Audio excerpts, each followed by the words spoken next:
crazy.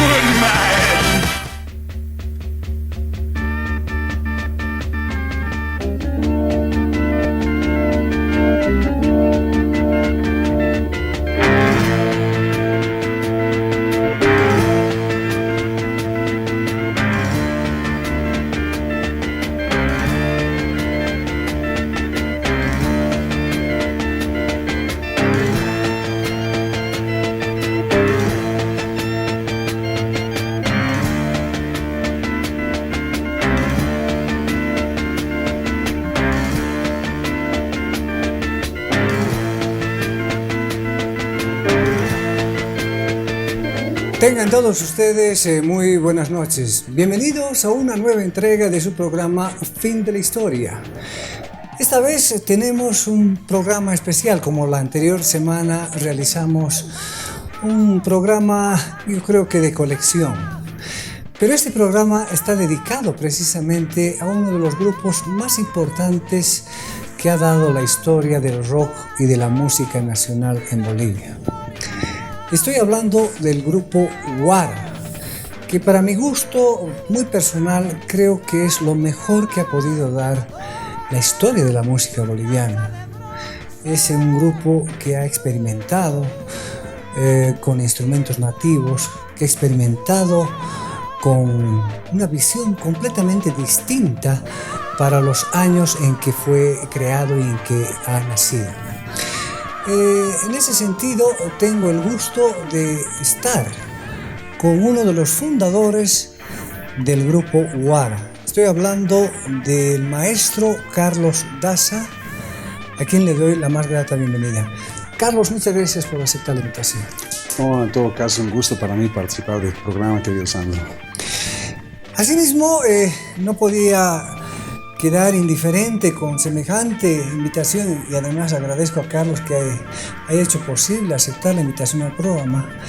Está con nosotros un intelectual, un hombre que se ha dedicado a investigar la música, un personaje que ha hecho mucho por la música boliviana. En los años 90 tenía un programa que nadie se lo perdía, la obertura del rock. Siempre va escribiendo del rock. Cuando llegan los grupos donde sea, a Estados Unidos, a la Argentina, siempre lo vemos ahí cerca de los grupos de rock y siempre está siguiendo la trayectoria de los grupos de rock. Estoy hablando de Sergio Calero, un amigo de muchos años y a quien también le doy la más grata bienvenida. Sergio, muchas gracias por aceptar la invitación. Gusto. Gracias, Sandro, por la invitación y gracias por estar en esta convivencia con alguien que admiro y aprecio, Carlos Daza. Bien, entonces vamos a hablar precisamente de Guara. Guara, que es la estrella que ha iluminado a muchos jóvenes, se ha anticipado a estos tiempos. Carlos, es importante partir preguntándote cómo fue los inicios. Sabemos que fueron un grupo de jóvenes que antes de hacer Guara era el grupo Conga, un grupo Tabú también. Coméntanos de qué se trata, cómo fue eso. Bueno, me inicié muy joven, entre los 14 y 15 años, creé el primer grupo con compañeros del barrio más que todo y lo llamamos Trash. Trash, que significa basura. Un nombre contestatario para, digamos, el ambiente que nos desenvolvíamos como hijos de papá, ¿no? De colegiados, etc., ¿no? Y posteriormente ya con la influencia de Carlos Santana, cuando escuché por primera vez Santana, la música influyente latina, empecé a imitar a Carlos Santana con sus temas, ¿no? Sobre todo la guitarra. Sí, y por eso cambié el nombre a Conga, ¿no? Porque Conga es un instrumento de percusión latino, ¿no? Y con este grupo, cuando estaba en colegio aún, ganamos un concurso y viajamos a Jujuy, a un festival, cuando todavía estaba en colegio, en vacaciones finales. ¿Y tocaban las piezas de Carlos Santana? Sí, más que todo de Santana, ¿eh? Tocábamos Santana, tocábamos Cream, tocábamos Hendrix, que estaba muy de moda por entonces, ¿no? El año 68, 69, ¿no? Y bueno, ya después saliendo bachilleres, me invitaron a conformar el grupo Tabú, que también tenía las mismas influencias, más que todo de Santana, ¿no? Un ritmo latino, pero ya esta vez interpretando temas de grandes clásicos como Black Sabbath, como Uriah Heep, como Deep Purple, ¿no? Entonces esa fue, digamos, la base para poder hacer una música luego posteriormente de composición. Sergio, tú que haces un seguimiento, ¿cómo puedes apreciar en ese momento, antes de Tabú y Conga, ya existían grupos, entre comillas, de rock, ¿no? Que hacían covers en Bolivia, los Bonnie Boy Hots, los Indios, hay varios grupos, ¿no? Bueno, pero recibían una fuerte influencia primero de México, ¿no es cierto? Sí, y primero hacer notar que estamos hablando de una época en la que hablar de que hacías música electrónica y bueno, no se decía rock, pero nueva ola, no era algo muy bien visto, digamos, ¿no? Porque la electrónica, esto del pelo largo, venía con una carga no muy bien vista. Entonces, para mí son notables estos grupos y estas personas que se animaron a hacerlo, porque estaban todas las condiciones para que no lo hagas, digamos, claro, ¿no? Y es interesante además el hecho de que Carlos haya ya ingresado en las arenas que proponía Santana, porque era un protagonismo de la guitarra ya, ¿no? Claro. Que obviamente vino con Hendrix, con Clapton, pero Santana era además una aproximación a lo latino, ¿no? Y creo que tuvo que ver mucho que fue el primer disco del 69 de Santana, que en nuestro medio, el sello Discolandia, editó, porque no editaba todo, digamos, ¿no? Sí. Entonces eso tuvo una difusión enorme, ¿no? Grupos como Climax también tocaban Santana, ¿no? Y luego obviamente llegó la película, pero ese impacto de algo latino con Santana es interesante, y por supuesto con los Teen Tops, que fueron los primeros ya en la década previa de hacer el rock and roll en español, digamos, ¿no? Y el 67 Los Gatos con La Balsa, que fue un hit tremendo, y el 68 estuvieron en La Paz. Todo ese tipo de cosas han hecho que haya una fusión de componentes temáticos como para arrancar este inicio, ¿no? De lo que luego va a ser Guara, ¿no? Carlos, y nuestros papás o tus papás, ¿qué escuchaban? Seguramente boleros, qué sé yo, música nacional, ¿no es cierto? Bueno, sí, en realidad cuando era niño, mis papás escuchaban tangos, boleros y música mexicana. Música ranchera, Javier Solís, claro, y eso me influenció bastante. Me gustaba cantar. En mis cumpleaños organizaba, improvisaba un escenario, incluso sábanos como telones, qué sé yo, y tocábamos con peines y papel, imitando las trompetas con mi hermano, con los amigos, y me gustaba cantar esos temas, ¿no? Entonces esas fueron las primeras influencias: boleros, como tú dices, música mexicana, tangos, ¿no? E incluso cumbia colombiana, que se escuchaba también. Esas fueron las influencias de niño. Ahora, ¿de cómo te inmiscuyes? Bueno, dices que escuchaste Santana, seguramente el Festival de Woodstock también llenó de influencia a Carlos. Bueno, algo, digamos, que fue determinante es que yo estuve en el Colegio La Salle y tenía compañeros que, bueno, tenían recursos económicos y viajaban al exterior en vacaciones finales y llegaban con las novedades de Estados Unidos, porque por entonces esos discos no llegaban a Bolivia, ¿no? Después apareció una tienda, la Stereo Records, aquí en la 6 de agosto, ¿no? En la 6 de agosto era, que importó los primeros discos, digamos, ¿no? Pero antes de eso, eran compañeros de colegio que traían los discos. Entonces, de esa forma nos prestábamos, qué sé yo, y de esa forma empecé a conocer a esos grupos. Todo llegaba a Bolivia con un año de retraso, porque no había televisión, no había internet, ni televisión había por entonces. Entonces, Woodstock llegó pues un año después de su estreno en Estados Unidos, ¿no? Incluso censurada la película, ¿no? Sí, prohibida para menores de 18 años. Claro, el tema de John Baez creo que nunca se lo ha visto, por lo menos en el cine, ¿no? Sí, venía cortado, sí. Sí, escenas cortadas, ¿no? Porque se veían chicas desnudas, los hippies, ¿no? Haciendo el amor ahí, ¿no? y fumando droga, qué sé yo. Entonces sí, fue censurada la película, ¿no?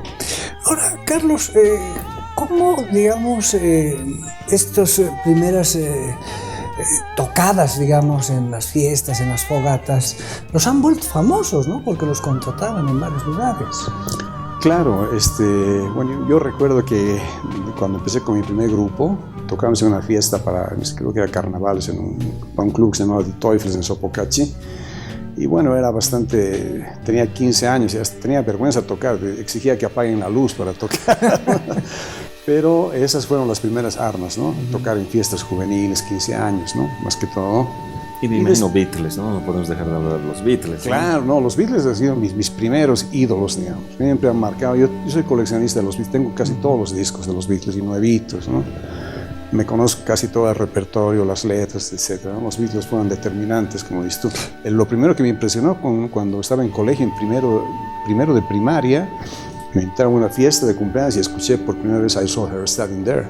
Entonces, increíble, se me voló la cabeza, porque en casa, como te comentaba anteriormente, escuchaba la música que escuchaban mis papás, ¿no? Ahora, Sergio, tú mencionabas a los Beatles y seguramente también han debido escuchar, y todos nosotros, Emerson, Lake and Palmer, Pink Floyd, Jethro Tull, Deep Purple, ¿no es cierto? En aquellos tiempos los músicos que eran bastante influidos y necesariamente hacían covers de estos grupos, ¿no es cierto?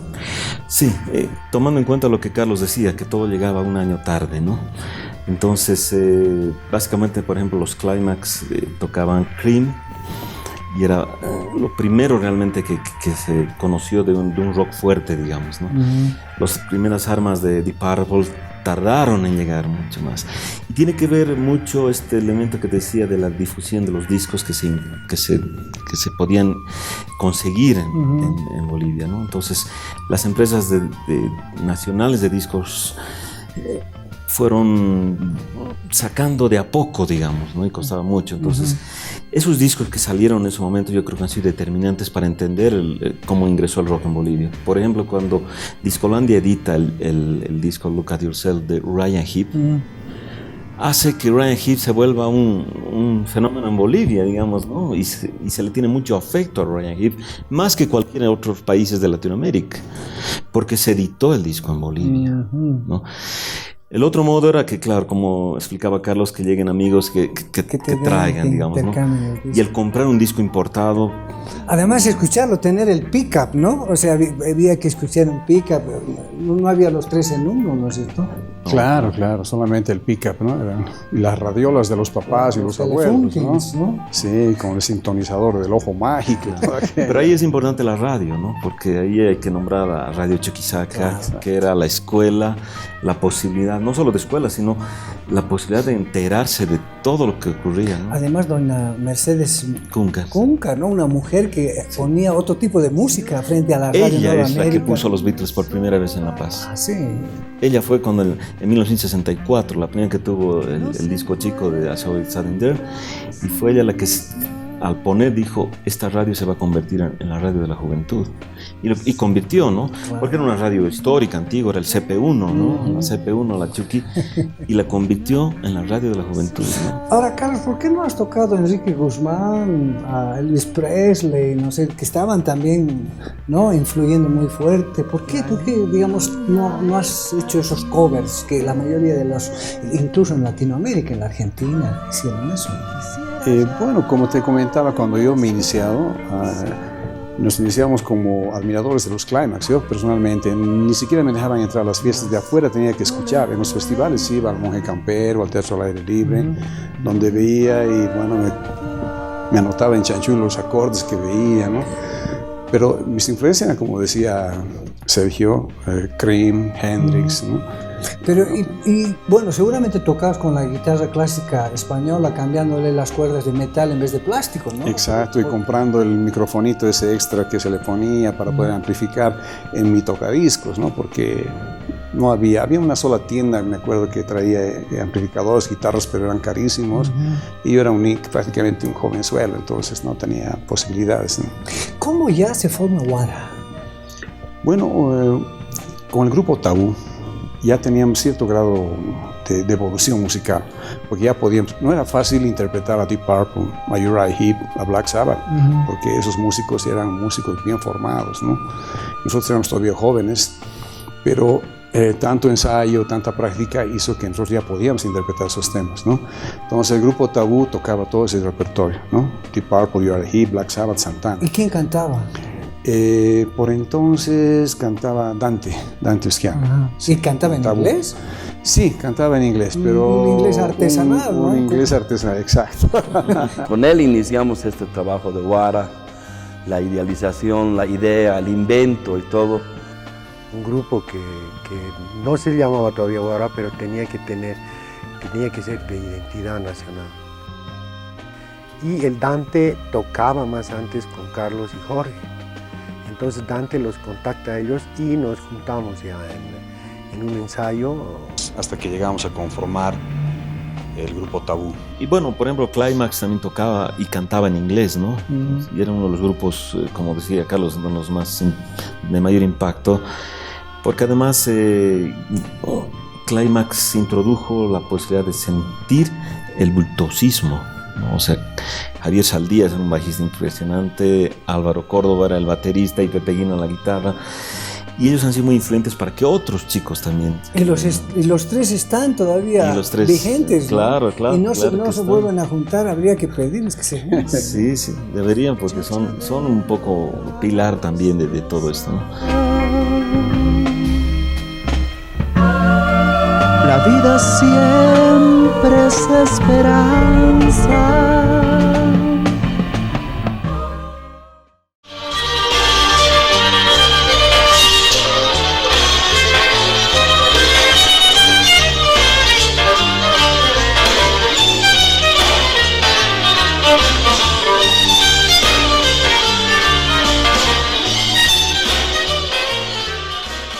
Bueno, como te comentaba anteriormente, Tabú era un grupo que ya tenía cierto nivel interpretativo, muy aceptable, porque ya podíamos tocar temas de grupos famosos.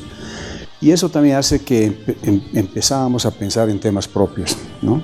En hacer composiciones, empezamos con un par de blues y con algunos rock and rolls. Entonces dijimos, tenemos que incursionar en la composición, ¿no?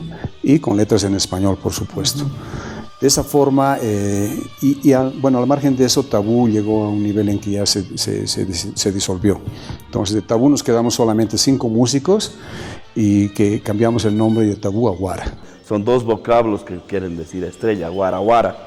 Entonces Guara quedó como la parte brillante, como el brillo de la estrella, por decirte, ¿no? La luz de la estrella. Sigue la estrella que va iluminando, sigue la Guara que te va a llevar. El concepto de poder hacer música propia, ¿no? De composiciones, hizo que necesitemos un nombre también que nos identifique, ¿no? Como grupo nacional. Por entonces todos los grupos se ponían nombres en inglés y en español. Entonces, y bueno, habiendo en colegio tenido como lectura básica el libro de Alcides Argueda, Raza de Bronce, ¿no? Donde están los personajes Guataguara y el pescador, etc. Entonces surgió la idea de poner un nombre típico en Aymara. Y pensamos que Guara, porque también había otros grupos como Guara Guara, por ejemplo, ¿no? Pusimos Guara, dijimos, nos vamos con el nombre de Guara. Sergio, estamos hablando del año 1973, estamos hablando de la dictadura de Banzer, ¿no es cierto? En aquellos tiempos era fácil hacer música rock. Yo creo que no. Y si hay un término que yo uso para valorar el trabajo de Guara, es osadía. Había que ser osados para lo que han hecho en esos años. No solo por la dictadura, sino por muchos elementos. Primero porque el disco El Inca de Guara rompe muchos esquemas de lo que había sido, de lo que se entendía además de la música rock. De hecho es el primer disco long play de rock que se edita. Hasta entonces todos eran discos pequeños porque no se les daba la importancia. Los ¿no? EPs. ¿no? Claro, entonces un disco completo y una obra completa. Y yo creo que además es importante señalar que un grupo de las características de Guara que logra una obra de este tipo es por la fusión de las personas que están, ¿no? O sea, por un lado está Carlos, está Omar León, está George Cronenbol, desde el punto de vista muy musical, ¿no? Y que vienen de ese proceso, pero se suman otras personas que quizás también vienen de otro lado y que traen otra mirada y otra forma de encarar, que es Pedro Sanginés y inicialmente Dan Tusquiano, ¿no? Esta conjunción de talentos, de influencias, de lecturas hacen posible el Inca de Guara. Entonces, cuando uno escucha Realidad, que es una composición de Pedro Sanginés, él habla de lo que venía leyendo también de Franz Tamayo, ¿no? En cuanto al famoso libro de la Pedagogía Nacional, que es un libro de 1900, de principios de siglo. Creación de la Pedagogía Nacional. 1910, ¿verdad? Además eran artículos publicados en el periódico. Exacto. ¿no? Está Fausto Reinaga, que es lo que da a entender la obra El Inca en cuanto al texto, digamos, ¿no? Que en 1969 había editado la Revolución India y ya se había creado el Partido Indio, digamos, ¿no? Entonces, yo no estuve ahí, pero me imagino que son 5 jóvenes llenos de influencias, llenos con una fuente de influencias, de nombres, de búsquedas, de preguntas, de respuestas, ¿no? Entonces tú juntas todo eso de estas 5 personas y ahí está el Inca. Carlos, tú nos tienes que revelar esto. En ese momento ustedes empiezan a reflexionar, son hombres leídos, no han improvisado. Hablas de Alcides Arguedas, de Raza de Bronce, y en una misma letra hablan de Pueblo Enfermo, ¿no? Pareciera que fuera una contradicción, porque la primera novela de Alcides Arguedas enarbola el indianismo, ¿no? La defensa del indio, y en Raza de Bronce es su obra más criticada, ¿no? Definitivamente. Y bueno, y ahí en la letra ustedes hacen una síntesis de esas 2 obras. Así es. Bueno, me viene a la mente que jóvenes, bueno, cuando estaba en colegio aún fui Boy Scout. Como Boy Scout hicimos varios campamentos. En la tropa naval estuve y estuvimos viajando por el altiplano, por el lago, por los Yungas, por Luribay, en campamentos. Y es cuando ahí de joven te das cuenta y dices, pucha, ¿qué pasa en nuestro país? ¿No? O sea, en el campo no encontrabas un servicio higiénico, no había un alcantarillado, no habían duchas. Hasta ahora no hay. ¿No? Claro, ¿no? Pero para que te des cuenta de que uno de joven ya se da cuenta de esas cosas, y cuando ve la incomodidad, la pobreza en que vivían los campesinos, bueno, es algo que te choca, ¿no? Porque tú llegas a tu casa, llegas a la ciudad, tienes todo, ¿no? Pero en el campo no. Entonces creo que de ahí empieza, digamos, la chispa para poder expresar y protestar contra eso, ¿no? Como Alcides Arguedas lo hacía en su primer libro, en Raza de Bronce, donde es una protesta en realidad contra el servilismo y una especie de esclavitud que sufría la gente indígena, ¿no? Y esos fueron, digamos, los fundamentos para poder pensar en aquello, y es por eso que en el álbum El Inca, creo que el principal autor, más que todo de las letras, es Nathaniel González, el vocalista que grabó El Inca, ¿no? Él era de Oruro, pero igual tenía esas tendencias. Cuando lo conocimos y conversamos, ya empezamos a hablar de reflejar en la música esos mensajes. Porque si analizamos la letra, fue el gran imperio incaico, dice, ¿no? Esplendor y hermosura, ¿no? Vallas danzantes de ñustas, ¿no? Ñustas bellas como el arco iris, ¿no? Incas justos y valientes. Es una maravilla, ¿no? Es decir, que recuperan el mito, precisamente, de toda la cultura incaica, ¿no? Así es, así es. Y bien lo reflejó Nathaniel, ¿no? En esos poemas que hizo para el Inca. Oh mezcla de bronce y de tierra. Posteriormente Dante, como no estábamos en actividad, viaja. Teniendo ya los 2 temas, entran al grupo Nathaniel González y Pedro Sanguinés, que crean la otra parte. Ahora, Carlos, esto se ha presentado, dicen, en una primera instancia en el Cine Princesa, ¿es cierto? Es decir, antes de grabar o posterior a la grabación hubo una presentación como El viaje al centro de la Tierra de Rick Wakeman, más o menos. Claro, una vez que realizamos, completamos la obra como composición, la presentamos, la estrenamos en el Teatro Princesa, en el Cine Princesa, en el Cine Teatro, ¿no? En la calle Comercio, ¿no? ¿Por qué? Porque otros espacios no se nos daban, ¿no? Incluso lo mencionaba Sergio, hacer el álbum fue un gran triunfo. Discolandia no nos lo aceptó. Fuimos a Eriva, en Eriva sí, el doctor Ibáñez dijo, bueno, ok, aceptaremos. Y hicieron la prueba de hacer un álbum, porque no habían los medios aquí de la imprenta para poder hacer un álbum doble, ¿no? Que se abra, que tenga fotografías y todo eso. Pero se hizo, contra viento y marea se logró hacer ese trabajo. Ahora, ustedes han trabajado mucho en la interpretación de los instrumentos, ¿no? Es decir, se han convertido en virtuosos de los instrumentos y también han explorado los instrumentos nativos. En el Inca ya, como estaba de moda la música progresiva, ¿no? Ya escuchábamos grupos como King Crimson, ¿no? Como Yes, ¿no? E incluso la obra de Deep Purple con la Filarmónica de Londres. Los mismos Beatles ya, desde el álbum Revolver para adelante, ya empezaron a experimentar con instrumentos sinfónicos, ¿no? Tal vez han sido los primeros progresistas a ese nivel.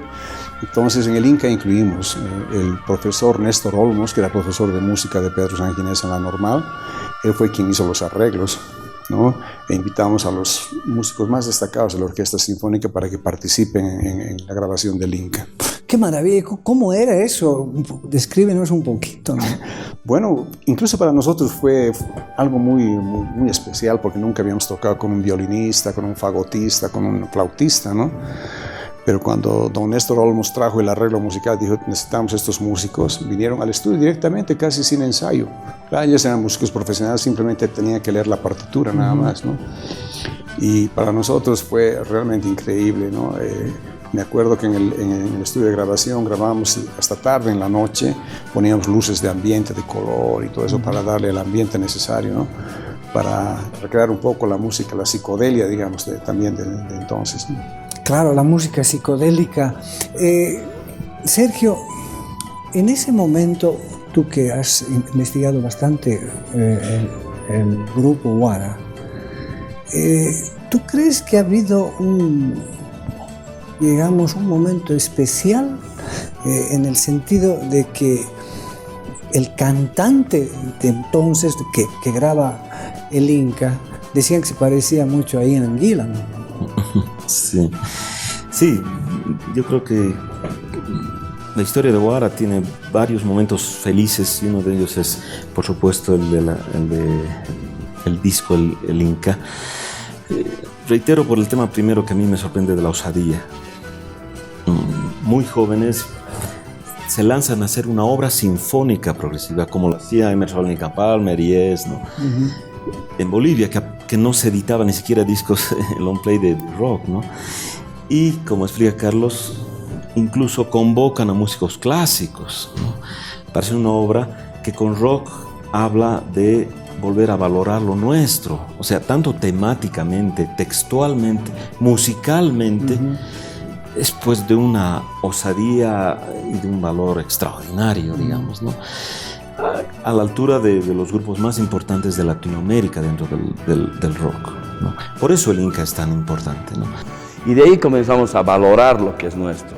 Yo tenía una imagen completamente platónica, digamos, del campesino del Ande, de la parte andina. Lo veía más o menos como un fakir, como un tibetano, un lama tibetano que estaba en una gran meditación con su poncho, su yuchu, su tari de coca, en estado de nirvana, mirando el ocaso. Pero a la realidad nos dimos cuenta de la pobreza, nos dimos cuenta de las necesidades, de la forma inhumana en que vivía nuestro campesino. Y nosotros, claro, citadinos, hijitos de papá y todo, tuvimos que romper relaciones, luchas internas entre nosotros mismos, entre nuestras familias. Dante Usquiano, que ya formaba parte del Instituto de Arqueología, también es quien aporta todo eso, ¿no? En cuanto a letras, en cuanto a concepto, ¿no? Y es prácticamente uno de los primeros discos donde toda la obra está compuesta por ellos. Entonces ahí entra el tema de las influencias, y ahí están las influencias de que el cantante, el Nathaniel, canta un poco como Ian Gillan, como hacían los coros en July Morning, o hacían con Uriah Heep en Look at Yourself, digamos, ¿no? Porque eso es lo que mostraba esa época, digamos, ¿no?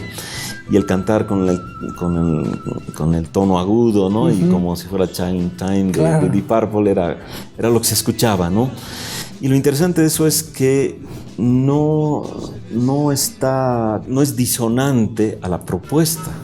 Claro. Que ya tiene elementos además andinos, ¿no? Por ejemplo, se escucha parte de Conosquiu y Nevando está de Adrián Patiño, ¿no?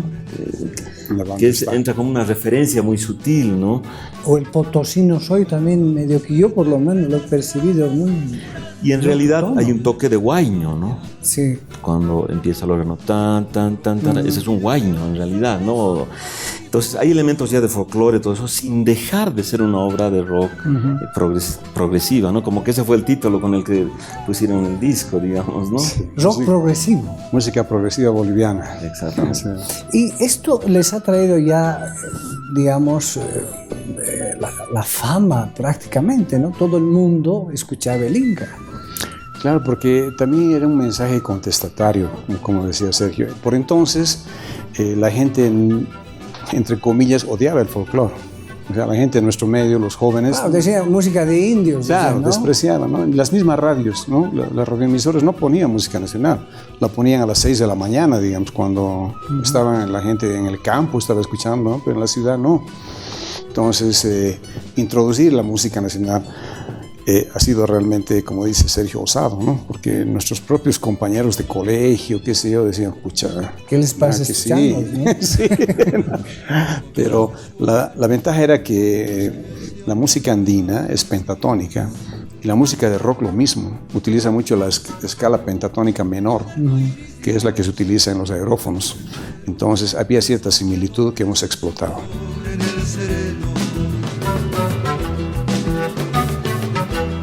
Mañana al despertar renacerán las esperanzas del hombre de las montañas.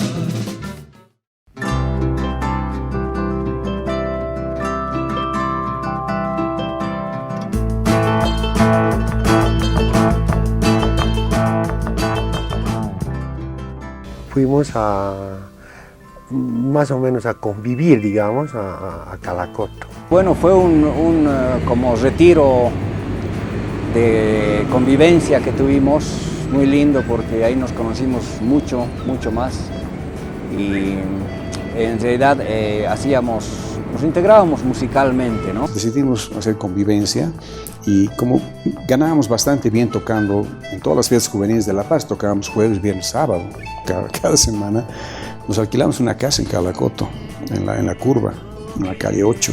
Nos alquilamos esa casa y nos fuimos a vivir ahí un tiempo, ¿no? No todo el tiempo, pero nos íbamos unos días allí de la casa, salimos de casa y nos íbamos a convivir ahí. Era una forma de reencuentro, de encontrarse. Claro, de tratar de crear además, ¿no? De hacer las composiciones, ¿no? Y ya posteriormente, para crear el Inca, nos fuimos a Cochabamba. Fuimos a tocar y para el Rotary Club, si no me equivoco, y ellos les pedimos que nos dieran un espacio para quedarnos ahí un tiempo y nos dieron una hacienda, una casa hacienda en Sacaba. Nos fuimos ahí como unos 3 meses más o menos. Ya éramos bachilleres, ya estábamos, se había clausurado la universidad, Banzer cerró la universidad y todo eso. Entonces fuimos y ahí es donde completamos la obra, ¿no? ¿En algún momento se han pensado, digamos, mostrar a través de la música una resistencia, una rebeldía, mostrar precisamente esa negación a un mundo impuesto? Claro, en realidad eso reflejan las obras que hemos hecho, ¿no? Desde el principio, desde el Inca, por ejemplo, con el mensaje, como te decía, cuando salió el Inca, los jóvenes mismos decían, pues, ¿de qué están hablando? ¿No? O sea, ¿de qué hablan? Hablan de la raza de bronce, hermano, ama tu patria, etcétera, etcétera. Entonces, hubo ese tema de controversial, digamos, ¿no? Igualmente cuando empezamos a tocar los instrumentos autóctonos, igual fue otro choque, porque cuando dejamos de tocar con Guara, el Inca, esa etapa, luego volvimos el año 75 ya con el álbum Maya. Y ahí sí cambió radicalmente la música, porque volcamos la mirada hacia la música tradicional autóctona, a la música criolla. Viajamos al campo ya un poco más maduros, a hacer un poco de convivencia con los campesinos, ¿no? Es ahí donde nos impactó mucho, digamos, escuchar la música autóctona en vivo en el altiplano, escuchar las sicureadas, las tarqueadas, las moseñadas, ¿no? Y todo eso, bueno, fue definitivo para que nosotros volquemos la mirada y dijamos, tenemos que hacer esta música, tenemos que aprender a tocar los instrumentos. Sergio, ¿cómo tú evalúas? Porque cuando aparece, por lo menos yo cuando vi la tapa del disco, vi a 4 personajes o 5 que están ahí, con yuchus, con ponchos, con una choza atrás y una coa que está ahí, ¿no? Y es totalmente impresionante. Cuando escuchas la música, lo que contiene, es realmente... Yo creo que es lo máximo que ha podido llegar, esa fusión de la música rock y la música andina. Sí, estás haciendo referencia a la portada del Paya, Sí. donde podíamos ver a los integrantes de Guara ya en otra faceta. Pero antes está el Maya, que para mí tiene tanto valor como el Inca. No deja de ser osadía, tremenda osadía, porque el grupo Guara, que tiene éxito entre la juventud, haciendo el tema realidad, pues, hace un cambio absoluto en 2 años, en el que pasan a ser más exigentes, no solo con la gente, sino consigo mismos, ingresando a terrenos inexplorados por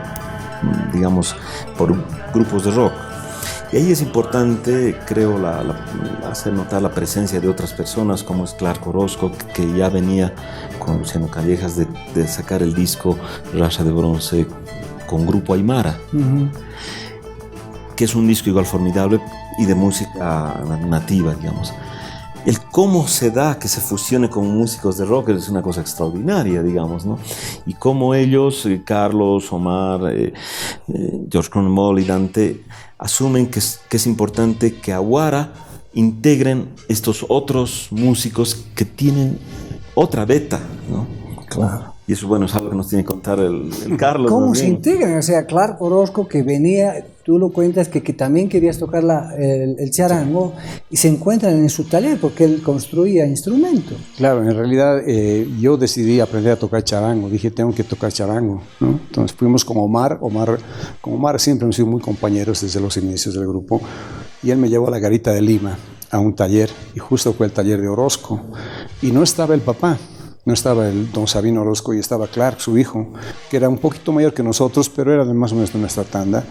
Y nos dice, ¿qué necesitan? Un charango, quiero aprender a tocar charango. Agarra y me lo prueba un charango y empieza a tocar pues maravillosamente.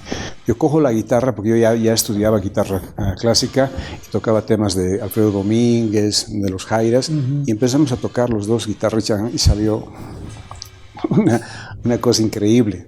Quería Carlos comprar y aprender, ¿no? Entonces me dice, creo que tú toques charango acá, que sí, le digo, ven, pues te invitamos a participar con Grupo Guara. Y ellos fueron los primeros en introducirnos, Clark, a enseñarnos a tocar los agrófonos.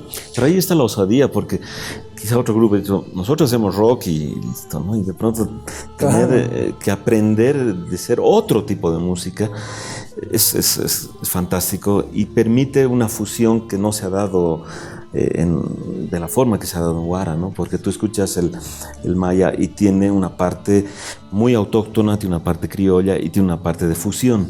Y las tres conviven en una perfecta armonía, digamos, ¿no? Y mis ojos brillan despidiendo mil centellas. En aquel tiempo ni la dictadura de Banzer se daba cuenta de que ustedes estaban reivindicando una cultura, cuando esa cultura Banzer las había marginado, les metía bala, los había perseguido a los indígenas y no tenían la capacidad, la inteligencia de Banzer, de todos los milicos, de darse cuenta de lo que ustedes estaban por debajo mostrando. Así es. En principio, cuando salió el Inca, por ejemplo, que era el año 73, Banzer ya estaba 2 años en el poder, no se dio cuenta. O sea, nosotros tocábamos en nuestras fiestas y era un underground, ¿no? Pero ya cuando empezamos a hacer giras por el país y crecieron los conciertos, las fiestas, vieron que había gente mucho melenudo, ¿no? Y los melenudos, y yo tocaba con mi chompa de alpaca, con blue jean, con botas tejanas, qué sé yo, y cabello largo, obviamente. Entonces nadie se ponía una chompa de alpaca, ¿no? Pero ya empezaron los jóvenes, ya empezaron a ver y decían, empezaron a imitar la vestimenta, se empezaron a poner ropas de alpaca, los ponchos, las chuspas y todo aquello. Hasta Carlos Mesa andaba un tiempo con sus chuspas, ¿no? Y los cabellos largos, ¿no? Entonces, eso le llamó la atención al gobierno. me llamó la atención y dije, estos son revoltosos, ¿no? Y sacó, me acuerdo, una disposición de que melenudo que veía en la calle lo iban a rapar. Claro, imagínate en aquellos tiempos, ¿no? Pero ahí es un elemento importante, 1975, que es el sesquicentenario de Bolivia, ¿no? 150 años. Y en la celebración de esos 150, Guara presenta en el Coliseo Cerrado. Y aparecen, ¿no? Con toda esa indumentaria andina. Claro, y tocando tarqueadas. ¿Sí? Tocando tarqueadas, pinquilladas, y entrando todo un grupo alrededor, ¿no? Con bombos. Y ha sido sorprendente, ¿no? Sí, claro que sí, ha sido un impacto porque la gente esperaba Guara el Inca, ¿no? Con la guitarra eléctrica y el rock y todo eso. Y eso nos pasó en Santa Cruz. Cuando viajamos a Santa Cruz, el teatro estaba lleno y la gente quería escuchar eso. Y cuando entramos a tocar el primer tema, Altiplano, pues rechiflaron en principio, ¿no? Dijeron, fuera, collas, estos indios que hacen aquí, sí, ¿no? Hasta que tocamos el primer taquirari y un carnavalito. Entonces se calmaron, escucharon y les gustó. Y ahí ya se calmó la cosa.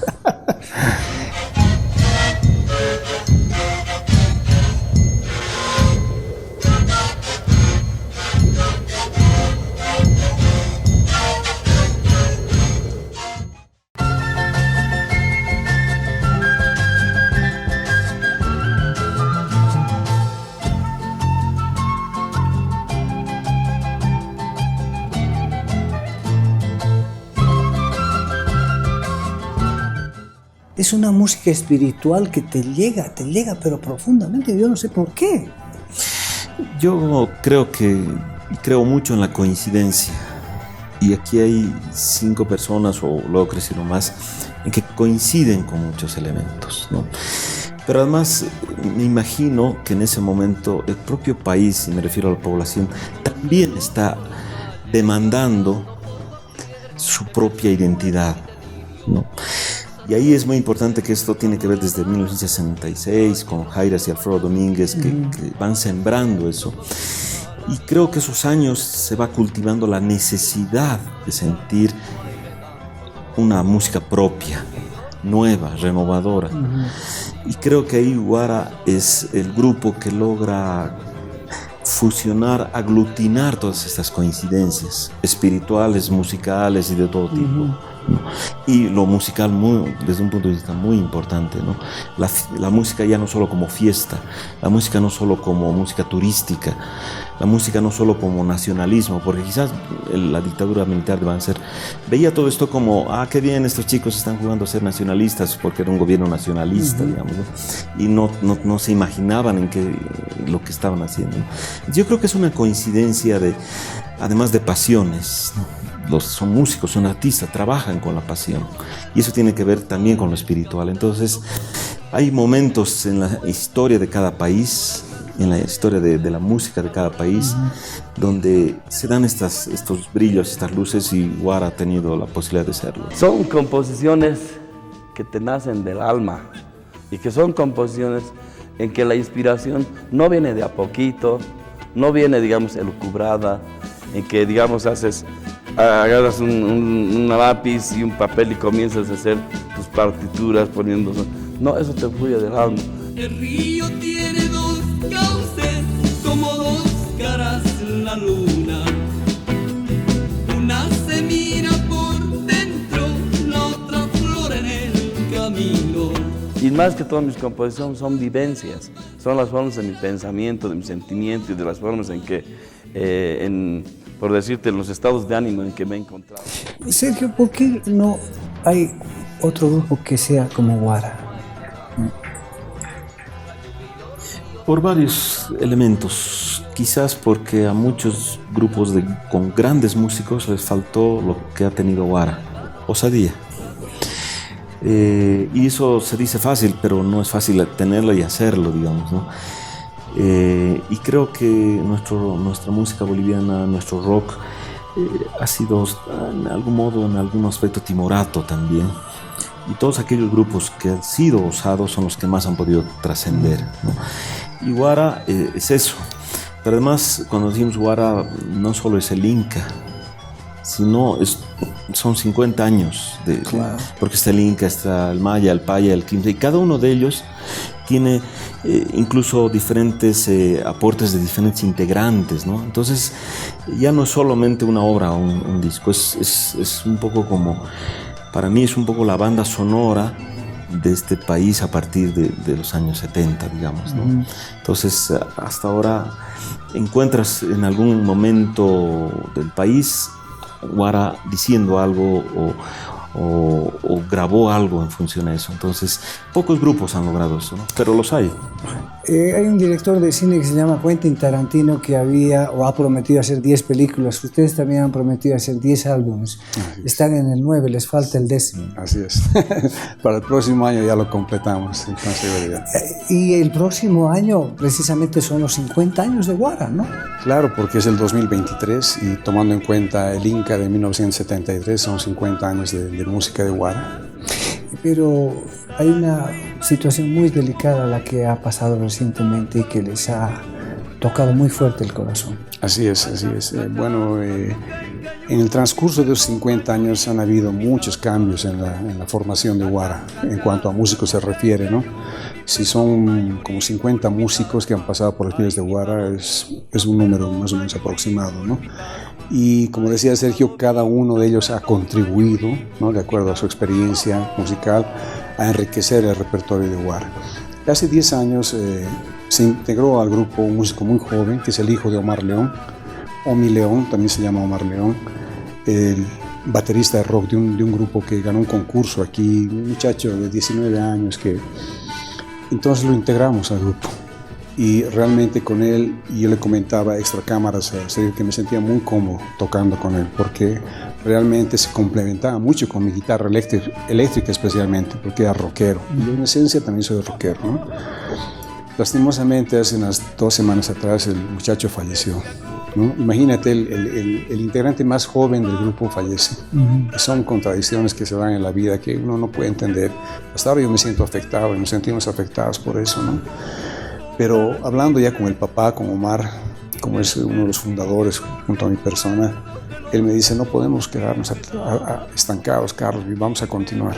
Continuemos y vamos a invitar a otros músicos y vamos a seguir con la obra de Guara porque tenemos que cumplir con los 10 discos que habíamos prometido. Sergio, es importante de que Guara vuelva a iluminar con esa estrella. Sí, definitivamente. Pero todos los de Guara. Sí, creo que si algo sería interesante es que todos los integrantes de Guara entiendan que son parte de esa historia. Y en esto yo quiero decir que creo que los mayores enemigos de Guara son los propios integrantes de Guara, porque a veces las rencillas que se han hecho perder ese brillo en algunas épocas, que podría tenerlo a nivel internacional incluso, ¿no?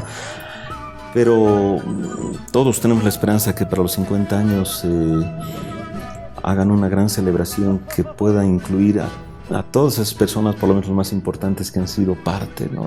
Claro, pero lo que pasa es que parece una maldición, ¿no? Pink Floyd se han separado, hay que partir de algo. Se han separado. No hay grupo que tenga más de 10 años que no tenga problemas internos. No solo los Rolling Stones, creo que los únicos. No, de hecho todos también han tenido serios. No hay grupo de la historia del rock. Claro, porque debe ser difícil convivir entre personas, aguantarles el carácter de uno, ¿no es cierto? Sí, en realidad es eso, y los egos también, ¿no? Los egos son fuertes y en cierto momento llegan a explotar, explosionan y hay rompimientos, ¿no? Hay separaciones. Nosotros consideramos que Guara ya es una institución, más que un grupo musical, porque como te digo, como han pasado más de 50 músicos, pero los principales, como decía Sergio, los que han grabado el Inca, el Maya, el Paya, qué sé yo, son fundamentales en el grupo. Yo tengo la esperanza, yo los voy a invitar el próximo año a que participen con nosotros, porque para los 25 años de Guara hicimos eso, hicimos un concierto en el municipal, invitamos y acudieron casi todos, los que estaban en el país acudieron, hicimos un concierto precioso, ¿no? Ojalá que para el próximo año podamos hacer lo propio. Ahora, Carlos, aprovechando, tú sabes que otros grupos como Pink Floyd empiezan a emerger jóvenes que tocan y igual llenan estadios. Yo estoy esperando que nazcan, que algunos de estos grupos de jóvenes puedan imitar a Guara. ¿no? Es decir, que puedan tocar los temas de Guara, pero así con esa calidad. Creo que va a ser difícil, pero porque, por ejemplo, hay el Australian Pink Floyd, ¿no? Es que tocan muy bien. Banda tributo. Sí, bandas tributos, ¿no? ¿Y por qué no hay unos músicos de Guara, ¿no? Para que los nuevos jóvenes disfruten, ¿no? También. Les van a dar permiso además, ¿no? Bueno, hay algunos homenajes, digamos, que se han hecho, ¿no? Pero yo creo que, y disculpa que me meta, pero yo soy absolutamente contrario a los tributos. Creo que los imitadores no funcionan. La osadía está en que Guara hizo de cero. Lo que necesitamos son un grupo de rock que de cero hagan algo nuevo. Es que, ¿sabes por qué, Sergio, lo digo? Porque sus canciones van a estar escritas o están escritas en partituras. Es como tocar Beethoven, Bach, ¿no es cierto? Ahí está. Entonces estos músicos nuevos que toquen, no necesariamente haciendo tributo, sino ensalzando la música de Guara. No, totalmente. Ahí me pongo a pensar en la figura de Vero Pérez, que ha tocado con Guara bastante. Y ella hace una versión de Collita a partir del gusto que tenía de la música de Guara y de la versión de Collita, digamos, ¿no? En ese sentido, por supuesto, que bienvenido, yo creo, a todas las versiones, ¿no? Lindas montañas te vieron nacer, el Illimani y Tucumán meció, y la cantuta su alma te dio, Collita tenías que ser. Linda silueta de bella mujer, ojos muy negros de hondo mirar, y labios rojos que incitan a amar, Collita tenías que ser. Para mí es una dedicación completa, plena, Guara. El amor de mi vida, la ilusión de mis ilusiones, el ideal de mis ideales, el sueño de mis sueños, es Guara. O sea que decir qué significa para mí Guara es decir vida. Para mí es mi vida. Lindas montañas te vieron nacer, el Illimani Tucumán meció, y la cantuta su alma te dio, Collita. Bien, el tiempo se nos ha cumplido. Voy a tratar de hacer un nuevo programa, otro programa con semejantes eminencias, con Carlos, con Sergio. Carlos, por favor, quisiera tu despedida. Bueno, una vez más agradecerte, Sergio, agradecer al canal porque realmente es uno de los pocos canales, digamos, que difunde la cultura de una manera seria, ¿no? Todavía se respeta el arte aquí y se respira eso. Entonces, y bueno, mandar un saludo a toda la gente que nos está viendo en este momento y desearles que se encuentren bien, que se cuiden mucho, que alcancen la paz y el bienestar. Sergio, palabras finales. Igual agradecer a Carlos, agradecer a Guara por tanto. Gracias, Sandro.